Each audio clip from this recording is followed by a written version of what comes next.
जब कॉकरोच जनता party Instagram पे, Twitter पे फेमस हुई थी, तब लोग बहुत ज़्यादा इसे सपोर्ट भी कर रहे थे, इसका मजाक भी उड़ा रहे थे। लेकिन कोई भी ग्रुप एक बात जरूर बोल रहा था कि इसका धरातल पे ऑन ग्राउंड कुछ भी नहीं होने वाला है।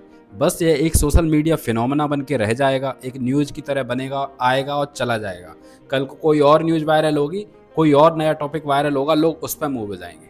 लेकिन अभिजीत दीपके ने सबको गलत साबित कर दिया, सबके मुंह पर चुप्पी लगा दी, क्योंकि वह विदेश से इंडिया आया और उसने इस कॉकरोच जनता पार्टी को धरातल पर रियलिटी में बदला। आज जंतर मंतर पर अभिजीत दीपके और सोनम वांगचुक जी मिलके हंगर स्ट्राइक पर बैठे हुए हैं। और इनकी क्या डिमांड है? इनकी सिंपल सी डिमांड है कि भाई इस देश में जो भी एग्जाम्स लीक्स होते रहते हैं, पेपर लीक्स होते रहते हैं, बच्चों के भविष्य के साथ आए दिन खिलवाड़ होता रहता है, उसके लिए आज तक कोई भी अकाउंटेबल क्यों नहीं ठहराया गया है, किसी को सजा क्यों नहीं मिली है। और जो हमारे करंट एजुकेशन मिनिस्टर है धर्मेंद्र प्रधान जी, वह कहाँ गायब हो गए हैं और वह क्यों नहीं रिजाइन दे रहे हैं? क्या रिजाइन देने से वह छोटे हो जाएंगे? क्या अगर वह अपनी गलती मान लेंगे तो क्या वह छोटे हो जाएंगे या बीजेपी सरकार गिर जाएगी? भाई जब तक आप गलती मानोगे नहीं, तब तक गलती सुधारोगे कैसे?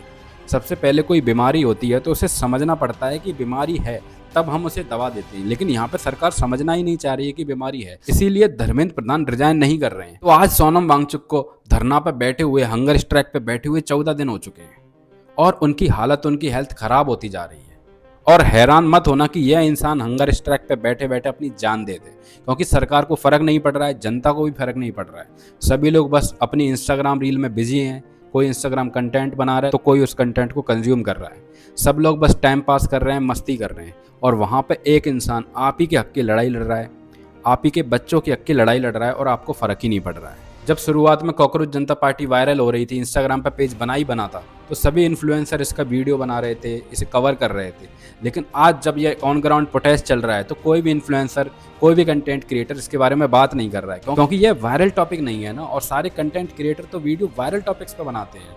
और ये वायरल टॉपिक कब बनेगा पता है? जब सोनम वांगचुक जी की मृत्यु हो जाएगी, तब देख लेना। उनके मरने के बाद सभी लोग वीडियो बनाने लगेंगे, कंटेंट बनाने लगेंगे, बोलने लगेंगे कि एक भला आदमी था, चला गया। लेकिन अगर सोनम वांगचुक जी की इस हंगर स्ट्राइक में मृत्यु हो गई तो इस देश के लिए इससे बुरा सेटबैक हो ही नहीं सकता, इससे खराब खबर आप सुन ही नहीं सकते, क्योंकि वह इंसान कोई नॉर्मल इंसान नहीं है। यह इंसान एक साइंटिस्ट है, एक रिसर्चर है, एक एजुकेटर है, एक इनोवेटर है और ना जाने क्या क्या। बल्कि इस गवर्नमेंट ने खुद इन्हें बहुत सारे अवार्ड्स दिए हैं, पुरानी गवर्नमेंट ने इन्हें कई सारे अवार्ड दिए, रिवॉर्ड्स दिए। इवन इंटरनेशनली भी, ग्लोबल स्टेज पे भी सोनम वांगचुक जी हमारे इंडिया को रिप्रेजेंट कर चुके हैं, इंडियन आर्मी के साथ मिलकर काम कर चुके हैं। भाई जिस इंसान को किसी लैब में रिसर्च करनी चाहिए थी, वह आज गर्मी में हंगर स्ट्राइक पर बैठा हुआ है। कितनी दुर्भाग्य की बात है हमारे लिए। आपको पता है कि अन्ना हजारे जी का जो प्रोटेस्ट था वह सक्सेसफुल क्यों हुआ? क्योंकि उस वक्त ना तो ये टिकटॉक, इंस्टाग्राम, ओटीटी कुछ भी नहीं था। लोग इतने ज़्यादा डिस्ट्रैक्टेड नहीं थे, ना ही इतना ज़्यादा इंटरनेट का फ्लो था। लेकिन आज लोग अपनी लाइफ में इतने ज़्यादा मगन हो चुके हैं कि उन्हें फ़र्क ही नहीं पड़ रहा कि इस देश का एक महान आदमी मरने की कगार पे है। क्योंकि सभी लोगों के पास कुछ ना कुछ देखने के लिए, कुछ ना कुछ कंज्यूम करने के लिए है। पूरे दिन कोई वेब सीरीज निपटा रहे हैं, कोई मूवी देख रहे हैं, पूरे दिन इंस्टाग्राम स्क्रॉल कर रहे हैं, बस यही चलता रहता है। और वह रियलिटी से एकदम कट चुकी है। और ऐसा भी नहीं है कि ये कुछ ऐसी चीज़ डिमांड कर रहे हैं जो पूरी ना की जा सके। ऐसा नहीं है कि ये चाहते हैं कि भाई इन्हें प्रधानमंत्री बना दो, इंडिया को अमेरिका बना दो रातों रात, या सारा कचरा एकदम साफ कर दो, रातों रात यमुना को साफ कर दो। ये बस चाह रहे हैं कि धर्मेंद्र प्रधान जी रिजाइन दे दें, बस एक पेपर पे कलम से साइन कर दें। बस इस एक सिंबॉलिक चीज़ से जनता को समझ आ जाएगा कि सरकार अपनी गलती मानती है। हाँ, हुई है उनसे गलती, लेकिन मोदी सरकार यहाँ पे इतनी जिद्दी हो चुकी है कि वह कुछ भी कर लेगी, धर्मेंद्र प्रधान से रिजाइन नहीं डलवाएगी। क्योंकि अगर धर्मेंद्र प्रधान ने रिजाइन दे दिया तो जनता को समझ आ जाएगा कि वह अगर अपनी हक के लिए प्रोटेस्ट करे, आवाज़ उठाए, तो वह अपने काम करवा सकती है। वह जो कीड़े मकोड़े वाली ज़िंदगी जी रही है, अगर वह उसके लिए आवाज़ उठाए तो हो सकता है सरकार उसे सुन ले। और बीजेपी गवर्नमेंट यही नहीं चाहती है कि लोग जागरूक हो जाएं, लोगों को अपने हक के बारे में, अपने राइट्स के बारे में समझ आ जाए। गवर्नमेंट ये बात अच्छी तरीके से जानती है कि आज ये लोग धर्मेंद्र प्रधान का रिजाइन मांग रहे हैं, कल ये मांगेंगे एक बेहतर एजुकेशन, बेहतर हेल्थ, बेहतर इंफ्रास्ट्रक्चर, साफ सुथरी रोडें, स्वच्छ हवा, स्वच्छ पानी। तो सरकार इस चेन रिएक्शन को स्टार्ट ही नहीं होने देना चाहती। अगर ये प्रोटेस्ट सक्सेसफुल हो गया तो डेफिनेटली और भी प्रोटेस्ट होंगे, क्योंकि जनता भरी हुई बैठी है, जनता त्रस्त हो चुकी है इस गटर वाले सिस्टम से। लोग सच में कीड़े मकोड़े वाली ज़िंदगी जी रहे हैं आज इस देश में। मोदी जी को, अन्य सभी नेताओं को दुनिया जहान घूमने की फुर्सत है, लेकिन संसद से जंतर मंतर जाने तक की फुर्सत नहीं है, वो बहुत ज़्यादा दूर हो गया है।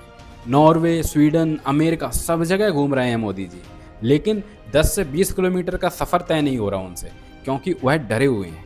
उनका जो 56 इंच का सीना है ना, उसमें कपकपी हो रही है।